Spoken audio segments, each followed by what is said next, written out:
नमस्कार। मेरा नाम भाऊ तोरसेकर। आप देख रहे हैं प्रतिवाद। दोस्तों, बंगाल का चुनाव खत्म हो गया, लेकिन उसके जो आफ्टर इफेक्ट्स है वो आज भी चल रहे। सरकार बन गई, ममता दीदी की सत्ता गई, लेकिन ममता दीदी की पार्टी नहीं चल रही है। और बंगाल में अगर इतना बड़ा चमत्कार हो सकता है तो और राज्यों में होगा, क्या होगा? क्योंकि अब कुछ 8 महीने बचे, 6 महीने, 7 महीने बचे, जब 5 राज्यों का चुनाव होना है। उत्तर प्रदेश, उत्तराखंड, पंजाब, गोवा, मणिपुर, ऐसे राज्यों का चुनाव अगले साल के पूर्वार्ध में, यानी जनवरी फरवरी के दरमियान होने वाला है। इसका मतलब अब और 6 महीने बचे हैं। और 6 महीने यानी 2026 का दिसंबर होते होते चुनाव के चुनाव की हवा बहने लगेगी इन राज्यों में। और उसमें देश का सबसे बड़ा राज्य उत्तर प्रदेश है।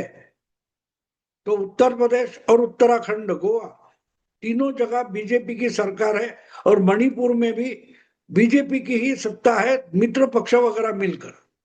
लेकिन पंजाब एक ऐसा राज्य है कि जहां सालों से बीजेपी अपना काम कर रही है, लेकिन बीजेपी अपनी जड़ जमाकर, पैर जमाकर पंजाब में खड़ी नहीं हो पाई। वाजपेयी के जमाने से, अडवाणी के जमाने से बीजेपी ने अकाली दल का साथ देकर छोटा भाई बनकर पंजाब में अपनी राजनीति के पैर जमाना शुरू किया। लेकिन कुछ तो है कि पंजाब में बीजेपी की दाल नहीं गल रही है। अलग अलग तरीके से बीजेपी ने पैंतरेबाजी भी की है। पिछले चुनाव में जब अकाली दल ने किसान कानून का आधार लेकर बीजेपी से नाता तोड़ दिया था, तो बीजेपी को अकेले में पंजाब का चुनाव लड़ना पड़ा था, विधानसभा का, लोकसभा का भी। लेकिन बात यह थी कि पंजाब की राजनीति आहिस्ते आहिस्ते बदली गई थी। 10 साल पहले, 9 साल पहले वहां कांग्रेस जीत गई थी। 2000, मुझे लगता है 17 की बात है, जब कांग्रेस जीत गई थी तो कांग्रेस के पूर्व मुख्यमंत्री अमरिंदर सिंह फिर से मुख्यमंत्री हुए थे। तो कांग्रेस में एक हाईकमांड नाम की जो चीज है वो एक अजीब है। हाईकमांड चुनाव जीतने के लिए कुछ भी मदद नहीं करता, लेकिन स्थानिक यानी लोकल लेवल पर, क्षेत्रीय लेवल पर जो कार्यकर्ता मेहनत करते हैं, नेता मेहनत करते हैं, उससे अगर कुछ फल निकल आए तो उस पर अधिकार हाईकमांड का रहते हैं। मुझे याद है 2017 का, 17 नहीं, 2012 का चुनाव, जब मोदी जी देश के प्रधानमंत्री नहीं बने थे और गुजरात के मुख्यमंत्री थे, देश के प्रधानमंत्री मनमोहन सिंह हुआ करते थे। तो ऐसे वक्त में राहुल गांधी ने तय किया था कि हमको उत्तर प्रदेश में फिर से ताकत लगाकर कांग्रेस पार्टी खड़ी करनी है। तो दिग्विजय सिंह को साथ लेकर राहुल गांधी ने कम से कम 2-3 महीने उत्तर प्रदेश में डेरा डाला था। और जब चुनाव का समय आ गया, उस वक्त अखिलेश यादव एक बस लेकर पूरा उत्तर प्रदेश घूम रहे थे। तो जब वोटिंग हो गई, मतदान हो गया, तब किसी पत्रकार ने दिग्विजय सिंह को बोला था कि चुनाव का नतीजा क्या होगा। तो उन्होंने कहा था कि कांग्रेस जरूर उत्तर प्रदेश जीत जाएगी और उत्तर प्रदेश में कांग्रेस का मुख्यमंत्री होगा। तो उस पत्रकार ने पूछा कि अगर कांग्रेस जीत जाती है तो उसका क्रेडिट आप किसको देंगे? तो उन्होंने कहा, अगर कांग्रेस जीत जाती है उत्तर प्रदेश तो क्रेडिट, श्रेय बिल्कुल राहुल गांधी का होगा।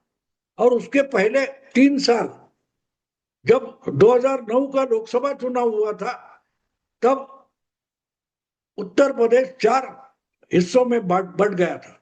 बीजेपी, बीएसपी, एसपी और कांग्रेस। तो कांग्रेस को बहुत सालों बाद उत्तर प्रदेश में कुछ 22 एमपी चुन कर आए थे। तो राहुल गांधी के कारण ही उत्तर प्रदेश में कांग्रेस के 22 एमपी चुनकर आए, ऐसा बोला गया। और इसलिए राहुल गांधी को लगा था कि चुनाव जीतना तो बिल्कुल आसान है, थोड़ा डेरा डालकर बैठेंगे, लोगों के सामने नौटंकी वगैरह करेंगे तो आराम से उत्तर प्रदेश में फिर से कांग्रेस की सत्ता आ सकती है। और बात गलत भी नहीं थी। देखो उस वक्त बीजेपी हो, एसपी हो या बीएसपी हो, ये तीनों के मुख्यमंत्री हो चुके थे, लेकिन इसमें से किसी भी पार्टी को उत्तर प्रदेश में 30% वोट कभी मिले नहीं थे।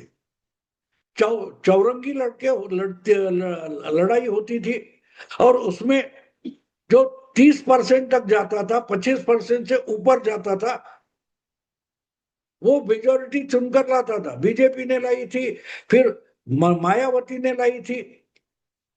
तो बात ये थी कि राहुल गांधी अगर जीतते हैं तो क्रेडिट राहुल गांधी को है, और हारते हैं तो कार्यकर्ता नालायक है। ये जो बात है, ये कांग्रेस के हाईकमांड का नेचर है। अब देखिए केरल में चुनाव जीतने के लिए राहुल गांधी ने क्या किया, प्रियंका वाड्रा ने क्या किया, जबकि प्रियंका वाड्रा वायनाड से, केरल से लोकसभा की सदस्य है, लेकिन उनको जब विधानसभा चुनाव चल रहे थे तो केरल में घूमने तक नहीं दिया, ना कि प्रचार के लिए इस्तेमाल किया। राहुल गांधी केरल में जाते थे, तमिलनाडु में जाते थे, लेकिन प्रियंका वाड्रा को जाने नहीं दिया। और जब कांग्रेस के नेतृत्व वाली यूडीएफ की सरकार आ गई तो सरकार का मुख्यमंत्री तय करने का अधिकार राहुल गांधी के पास आ गया। प्रचार करने के लिए प्रियंका वाड्रा नहीं गई, लेकिन मुख्यमंत्री कौन तय करेगा? हाईकमांड। और हाईकमांड का मतलब नेहरू परिवार होता है। तो सोनिया गांधी, प्रियंका वाड्रा और राहुल गांधी, इन्होंने मिलकर सतीश नाम के जो नेता है उनका नाम चुन लिया। वैसे तो राहुल गांधी अपना लाडला केसी वेणुगोपाल को मुख्यमंत्री करना चाहते थे, लेकिन वो बात अलग है। कहने का मतलब ये कि कांग्रेस में ये जो हाईकमांड का मामला है वो अजीब मामला है।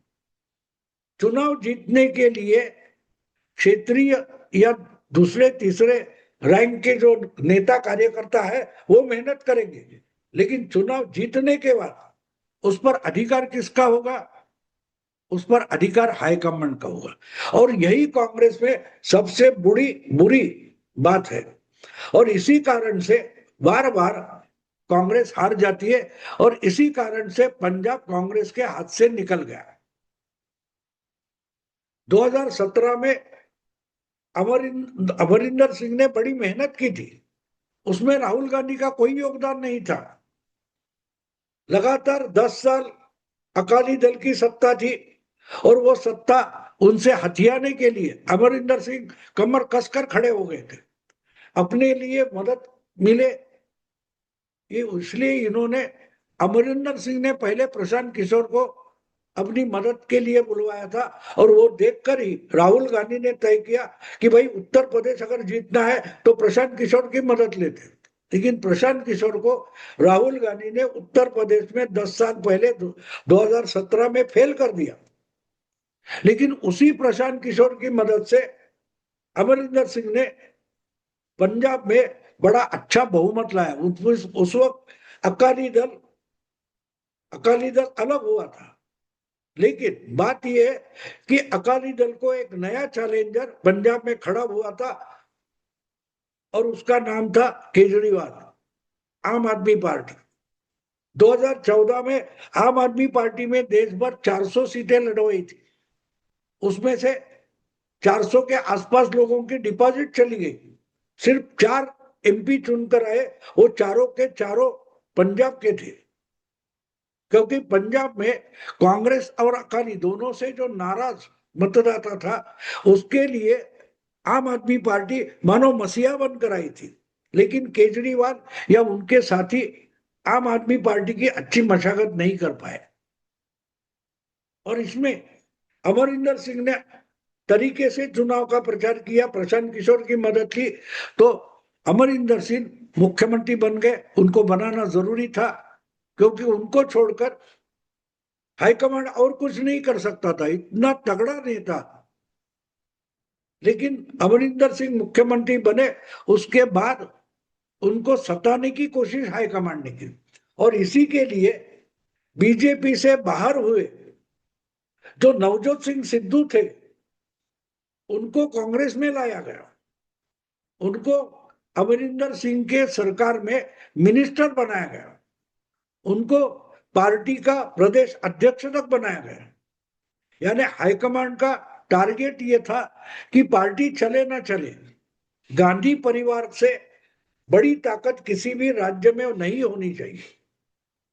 तो अगर अमरिंदर सिंह खुद की ताकत से, खुद की पॉपुलैरिटी से पंजाब में पार्टी चलाते हैं और अपनी सरकार ला सकते हैं, तो उनका खात्मा करना जरूरी था, और इसीलिए नवजोत सिंह सिद्धू को इंपोर्ट किया गया और उनको एक ही जिम्मेदारी दी थी, कुछ भी हो आपको अमरिंदर सिंह को अपमानित करना है।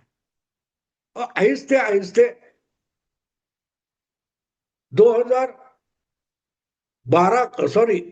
2022 का चुनाव आने तक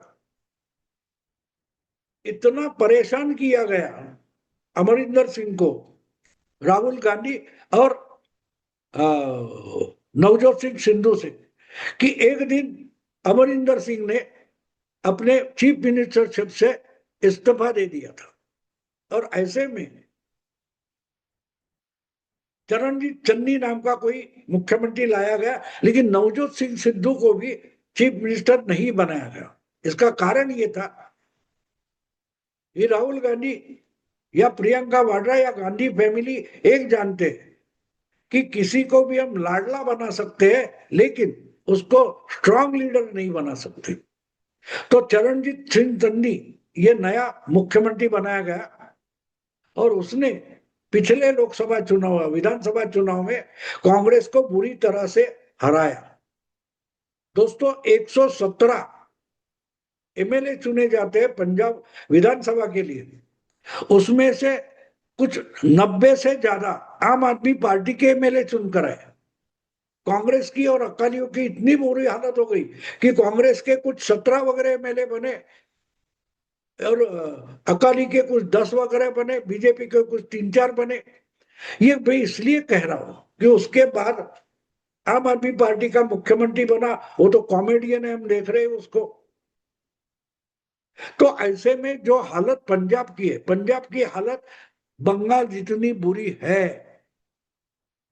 पंजाब का आम वोटर, आम शहरी जो है पंजाब का, वो समझ नहीं पा रहा है कि पंजाब को रास्ते पर लाना है तो कैसे लाए। एक तो पंजाब बॉर्डर स्टेट है जैसे बंगाल था, और लॉ एंड ऑर्डर इतनी बुरी है कि पंजाब की बॉर्डर से पाकिस्तान से भेजे गए ड्रग्स आते हैं, अमली पदार्थ आते हैं, और उससे उड़ता पंजाब हो चुका है। पंजाब में कम से कम 10-12% युवा जो है वो नशे के आदी हो गए, नशेड़ी हो गए, और बहुत सारे पेरेंट है, पालक है, अभिभावक है, बच्चों के माँ बाप है, वो परेशान है कि भाई ये नशेड़ीपन से अपने बच्चों को कैसे अलग रखे या कैसे संभाल कर रखे। क्योंकि जो जो सत्ता में आता है वो एक तरीके से ड्रग माफिया से एडजस्ट कर लेता है। तो ये अकाली नहीं कर पा रहे थे, कांग्रेस ने नहीं कर पाया, और आम आदमी पार्टी ने तो पूरा सत्यानाश कर दिया। तो अगर ऐसे सबसे छुटकारा पाने की इच्छा जैसे बंगाल में थी, वैसे ही अगर इच्छा, इन सबसे छुटकारा पाने की इच्छा अगर पंजाब की मतदाता में पैदा हो जाती है और पनपती है और बढ़ती है, तो फिर एक मुद्दा पंजाब में बीजेपी के लिए चल जाएगा। याद रखिए, बंगाल के चुनाव में आखिरी महीने में जिस ढंग से उत्तर प्रदेश के मुख्यमंत्री योगी प्रचार करते घूम रहे थे, लोग पागल जैसे बंगाल के लोग आदित्यनाथ योगी को देखने के लिए दौड़ते थे। 1-2 वीडियो तो मैंने ऐसे देखे कि ममता दीदी की सभा चल रही है, लेकिन कहीं से एक खबर आ गई कि नजदीक आधे किलोमीटर पर योगी आदित्यनाथ की सभा चल रही है तो ममता की रैली छोड़कर सैकड़ों की संख्या में लोग भागकर योगी को देखने पहुंच गए थे। और योगी का मतलब कानून की दहशत, लॉ एंड ऑर्डर, गुनहगार डरते हैं योगी से। ये जो कल्पना थी, ये बंगाल में एक तरीके से जादू कर गई।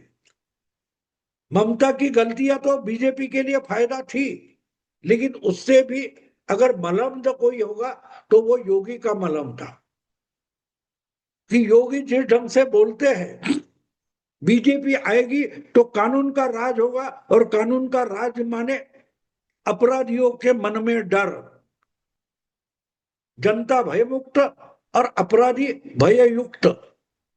ये जो बात बंगाल में चल गई, बंगाल में बीजेपी के जीत के जो अनेक कारण है, उसमें एक बहुत बड़ा इंपॉर्टेंट कारण लॉ एंड ऑर्डर, योगी की भाषा, योगी की पॉपुलैरिटी और योगी की पहचान। कोई अपराध करता है तो उसका एनकाउंटर तो हो जाएगा, लेकिन उसके बाद बुलडोजर से उसका आशियाना भी उजाड़ दिया जाता है। अगर वही भावना, वही धारणा जो बंगाल में थी लॉ एंड ऑर्डर और अपराधों के मामले में, माफिया के अगर वही धारणा बीजेपी पंजाब में पैदा कर देती है तो ये बॉर्डर स्टेट बीजेपी जीत सकती है। बंगाल में बीजेपी चल गई, इसका एक कारण योगी बाबा है। तो पंजाब में भी वही सिक्का योगी बाबा का, यूपी मॉडल का, बुलडोजर बाबा का सिक्का पंजाब में भी चल सकता है, अगर ढंग से बीजेपी ने योगी बाबा और उनका मॉडल पंजाब में पेश किया तो। देखते हैं दोस्तों क्या होता है अभी 6 महीने। अगर वीडियो पसंद है तो लाइक कीजिए, शेयर कीजिए और प्रतिवाद को सब्सक्राइब कीजिए। नमस्कार।